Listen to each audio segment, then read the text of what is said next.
Bom, estamos estudando a propriedade, né, o direito civil, os direitos reais. Estamos agora estudando a propriedade. E no vídeo anterior nós vimos as características da propriedade, né? Estamos vendo ainda. Se você não viu o vídeo anterior, volte, que lá nós vimos o conceito de propriedade e as características. Estamos agora na característica que é o direito de reaver. É uma das características da propriedade. E eu dizia a vocês que é uma característica importantíssima. Mas vem cá, Catarina, o direito de reaver é o quê? É aquele direito de sequela que nós estudamos lá na posse, que nós vimos, que é o direito de sequela, o direito de perseguir a propriedade onde quer que ela esteja. Na verdade, nós vimos aqui a sequela na aula de direitos reais, né? Dando a introdução dos direitos reais. Nós dissemos que é o direito de sequela, de perseguir a coisa onde quer que ela esteja. Tá? E aí, esse direito de reaver traz uma tutela específica. Esse direito de reaver garante uma tutela específica para o proprietário. E essa tutela específica se desdobra em várias opções.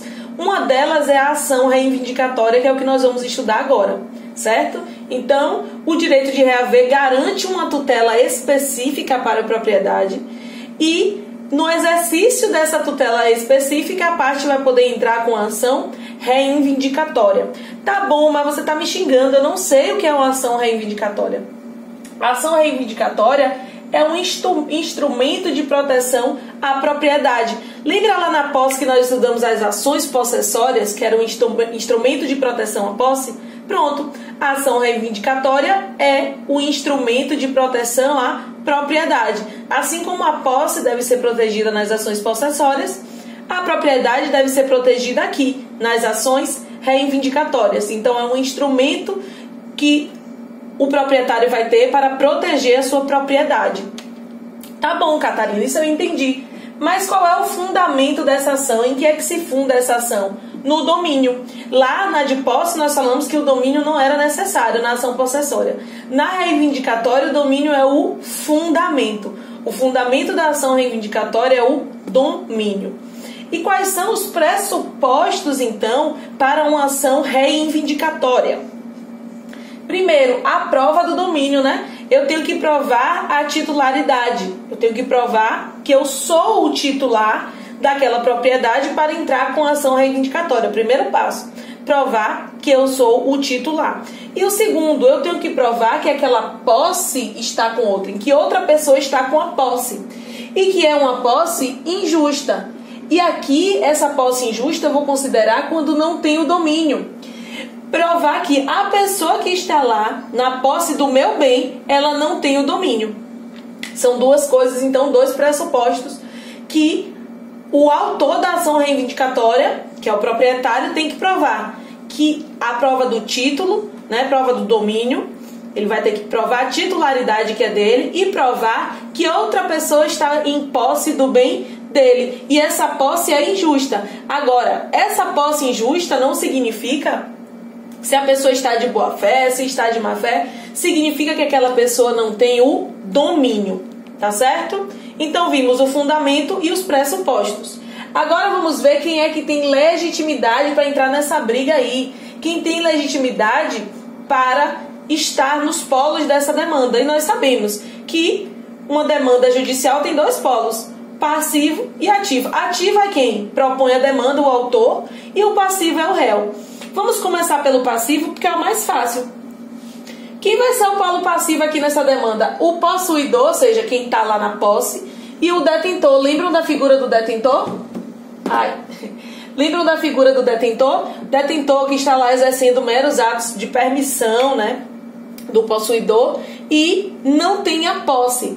Tanto o possuidor quanto o detentor podem estar no polo passivo, ou seja, podem ser réu nessa ação reivindicatória.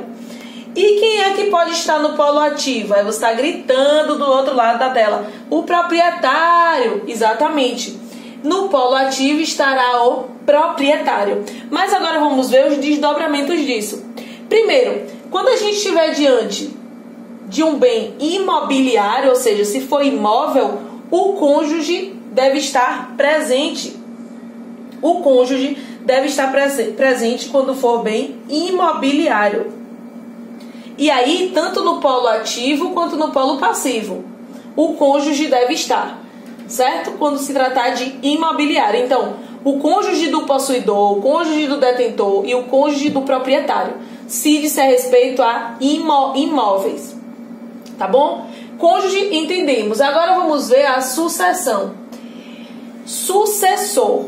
Vimos lá, é porque ainda não vimos a transmissão da propriedade, mas vamos fazer um link lá com a posse só nesse sentido. A gente não viu a possibilidade de transmissão, de você receber uma posse por meio de transmissão. Alguém lhe transmitiu essa posse, vimos. E vimos que a transmissão ou a sucessão pode se dar causa mortis, a pessoa morreu e deixou, ou inter vivos, a pessoa transmite vivo. No caso de transmissão causa mortis, vamos visualizar. Eu vou apagar aqui e a gente continua conversando. É só para vocês sabem que eu faço meus desenhos para vocês entenderem melhor. Desenhos não são bons, mas eu acho que fixa. Eu acho que fixa. Vamos dizer aqui que nós temos Paulo. Paulo é o pai. E Paulo tem uma casa. Paulo. Vitor é filho único. Paulo morreu. Coitado de Paulo. Teve um mal súbito, morreu. A casa ficou para quem?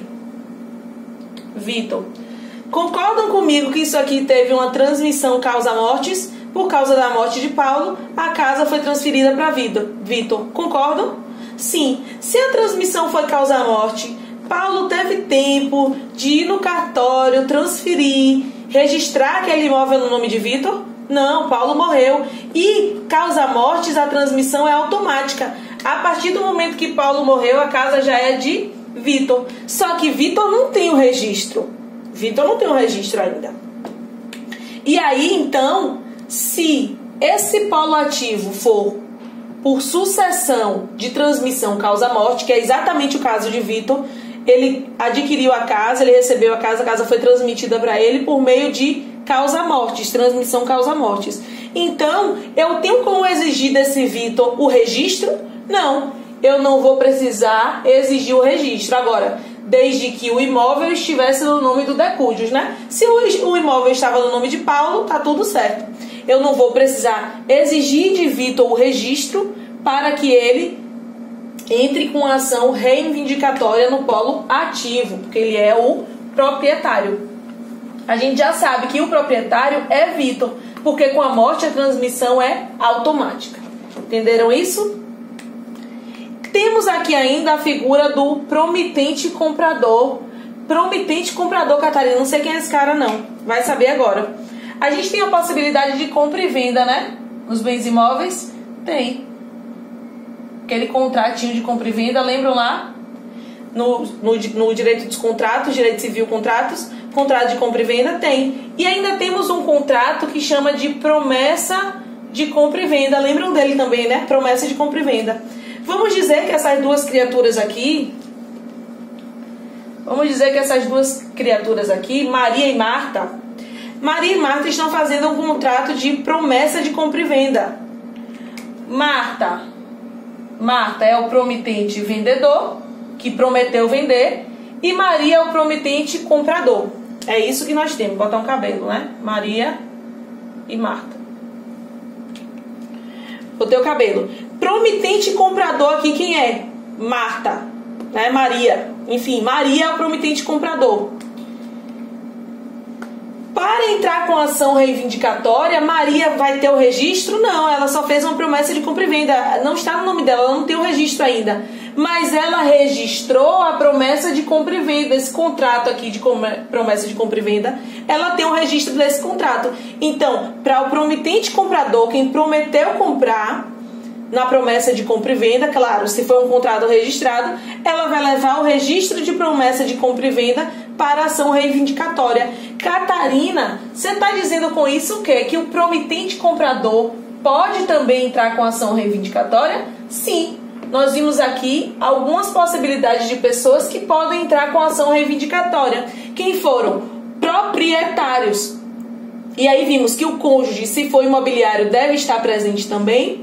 E vimos o proprietário que adquiriu por meio de transmissão. Transmissão causa mortes. Não precisa, então, do registro se tiver no nome do decujus, que foi quem transferiu para ele. Promitente comprador também é polo ativo nessa ação reivindicatória. Tá certo? Sigam comigo que nós vamos continuar estudando a propriedade.